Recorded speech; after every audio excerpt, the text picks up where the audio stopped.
Halo,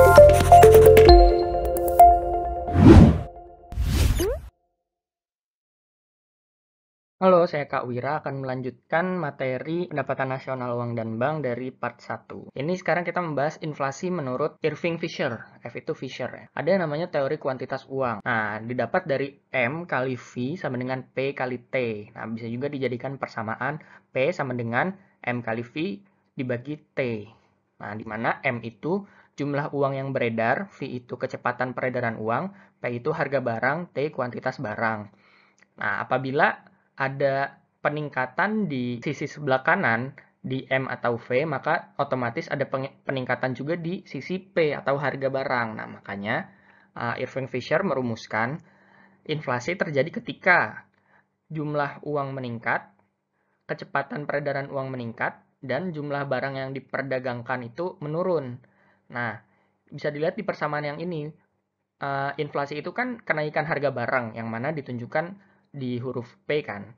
Nah, kalau misalnya P-nya itu naik, otomatis berarti yang naik itu M atau jumlah uang yang beredar, V kecepatan peredaran uang, atau T yang semakin turun. Fisher itu merumuskan inflasi disebabkan oleh kenaikan M atau V atau penurunan dari T. Nah, kita lanjut ke uang dan bank. Nah, yang kedua adalah kita membahas mengenai uang.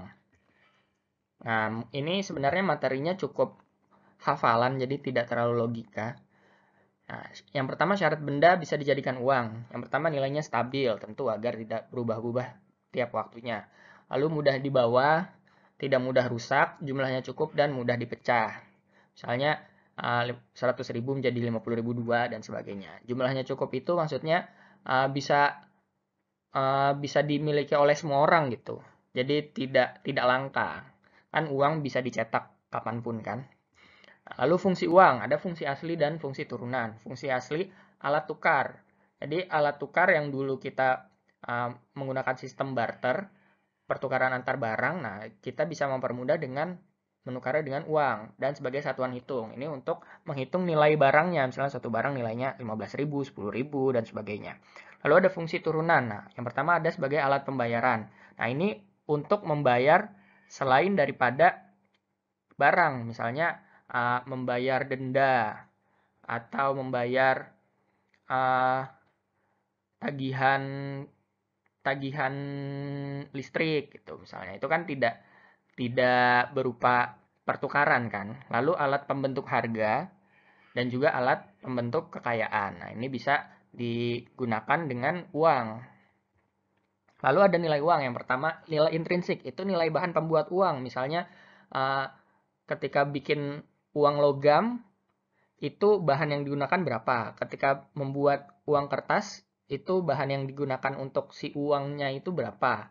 Nah, sedangkan nilai nominal merupakan nilai yang tercantum. Otomatis kan ketika kita punya uang 100.000, harga kertas yang dibuat itu kan nggak 100.000 kan. Pasti nilai nominal uh, hampir semuanya itu lebih besar daripada nilai intrinsik. Lalu ada nilai real, kemampuan uang dalam membeli suatu barang. Misalnya 100.000 bisa digunakan untuk membeli baju dua gitu misalnya. Jadi dia nilai realnya itu baju dua gitu, si 100.000 itu. Nah, nilai real kan bisa beda-beda uh, tiap mata uang gitu ya.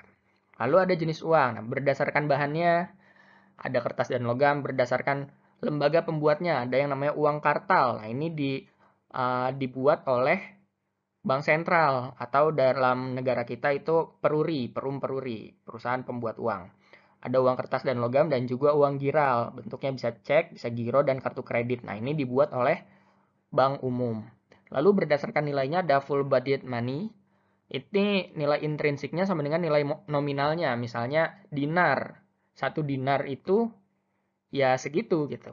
Jadi misalnya nilainya, karena dinar kan dibuat dengan emas kan. Misalnya di nominalnya tertulis satu dinar di dalam rupiah 34.000, nah berarti bahan yang digunakan itu uh, berjumlah 34.000 nilainya gitu, sama. Lalu ada token money, nilai intrinsiknya lebih kecil daripada nilai nominalnya, misalnya uang kertas atau uang logam pun juga seperti itu. Nah, lalu ada jumlah uang beredar, ada M1, Ini kartal dan giral, dan ada M2, M1 plus time deposit, dan M3, M2 plus seluruh deposito di lembaga keuangan bukan bank. Lalu ada rumus menghitung jumlah uang beredar. Deposito awal dibagi reserve requirement atau giro wajib minimum di bank. Lalu ada bank. Nah, definisinya merupakan badan usaha yang menghimpun dana dari masyarakat dalam bentuk simpanan dan menyalurkan dalam bentuk kredit atau bentuk lainnya dalam rangka meningkatkan taraf hidup orang banyak. Nah, itu definisinya ya. Lalu ada sistem perbankan. Ada inkaso atau jasa penagihan, ada clearing, proses penyelesaian tagihan, ada giro biliet, dan juga transfer. Itu sistem-sistem di dalam bank. Nah, lalu ada bank ada apa aja? Yang pertama ada bank sentral. Nah, fungsinya bank sentral itu apa? Sebagai bank dari pemerintah dan sebagai bank dari bank umum. Jadi dia banknya bank ibaratnya. Nah, dia yang menjalankan sistem keuangan di suatu negara. Tugasnya, nah ini ada tugas-tugasnya. Yang pertama melaksanakan dan menetapkan kebijakan moneter, misalnya suku bunga, lalu juga giro wajib minimum dan sebagainya. Lalu mengatur kelancaran sistem pembayaran dan penyedia dana terakhir bagi bank umum. Jadi bank umum bisa meminjam dana dari bank sentral.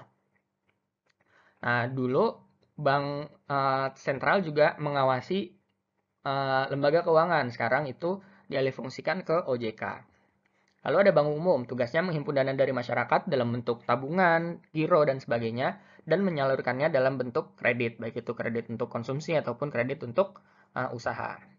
Lalu ada lembaga keuangan bukan bank, ada perusahaan asuransi, perusahaan dana pensiun, perusahaan ajak piutang, leasing, pegadaian, modal ventura, dan lain-lain.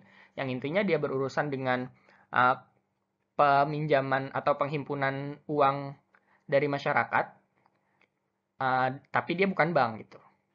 Itu lembaga keuangan bukan bank. Itu juga diawasi oleh OJK. Nah, sekian, mudah-mudahan bisa dipahami materi pendapatan nasional, uang dan bank, serta inflasi juga. Kurang lebihnya mohon maaf.